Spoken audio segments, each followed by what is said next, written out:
I have a marketing and management degree, so I didn't really know the nonprofit world. But after a few jobs, I knew these careers were not what I wanted to do. So when I was about in my mid-20s, I decided to go back to graduate school, and I kind of found public policy, and it was like a light bulb went off.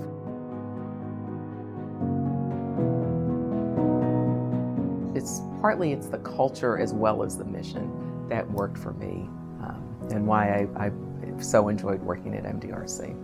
We're not doing abstract studies, we're doing work with real programs in real public agencies, and Sharon and her technical assistance team has really been at the heart of doing that work and helping programs improve over time as we work with them. Sharon has just always shown us how you bring together folks with multiple perspectives to do the best possible work, because all those different voices come together to really tackle the problem that we're studying or to improve the program that we're working with in unique ways. She listened to what people were saying, whether they were participants in the program, staff of the programs, or our own staff. It was that mix of being empathetic, systematic, that to me made her especially a leader. Sharon was the first person in my professional experience at MDRC who made a difference in being more inclusive.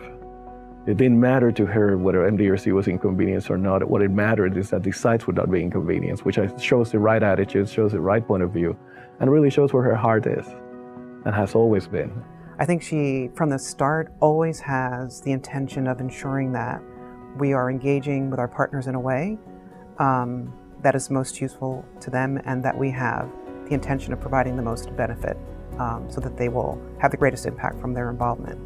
And that's not a straight line. Sharon is always focused on the people and how they do their jobs, and what they need to do for us and what we need to do for them. She saw that talking regularly with programs helped us see what was going on, while also being able to kind of understand and set goals together and see how we're doing relative to those goals. The magic, if you will, of technical assistance is not only the substance, the content that we're trying to share, but it is also in the relationship that we create and strike with external partners. Sharon is convinced that the work we do has to have a purpose. If you've got a meeting, if you've got a site visit, there's something you need to get out of it, and you need to focus on that.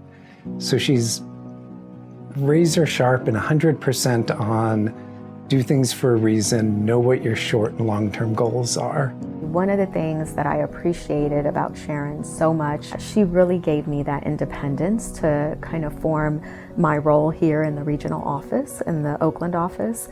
And that's something that I was really grateful for. She paved our road over the 30-odd years that she was here, and is leaving, in my view, a legacy of both staff as well as practices, as well as elevating, importantly, things like areas like technical assistance and equity and fairness. I think the open door policy will reverberate here in Oakland for a really long time, hopefully forever. And I think everyone says they have an open door policy, but with Sharon, it's just 100% true and real. You feel it. And I always felt like she had our back and was really had a vision for where we were going. During my tenure here at MDRC, I've actually gone to college, got my bachelor's of science degree, and that was because I was encouraged by Sharon. You know, she was there every step along the way and would listen and encourage, you know, the things that I sought out, the things that I was interested in. She's always checking in on me, making sure like, are you okay? You have too much on your plate? Or, you know, always just making sure that not just personally, but professionally, that I'm doing the best and that MDRC is helping me do my best. And so many people, especially women of color, Black women in particular, saw her from afar and always wanted to meet her, and were really glad that they could see someone who looked like them in such a leadership role, in such a high position within the organization. I don't even think Sharon realized the influence that she had. I think she's going to leave that legacy, and I think a lot of women will aspire to be Sharon. She modeled what a great work ethic is, not only just hardworking, but also making sure that you make time for family. And also be excited about coming to work every day, because it's not a hard job when you come to a place that you love to be, and the work and the people. Well, it's just been such a joy to work with Sharon over the years, and she's left us a stronger organization, and she's left many, many programs and organizations out around the country stronger than when she went in to work with them. Nobody's irreplaceable, and so it'll be different when I'm gone, and that's okay. I'm glad if I've left some things behind that people think are of value, but I say take them and see if you can make them better.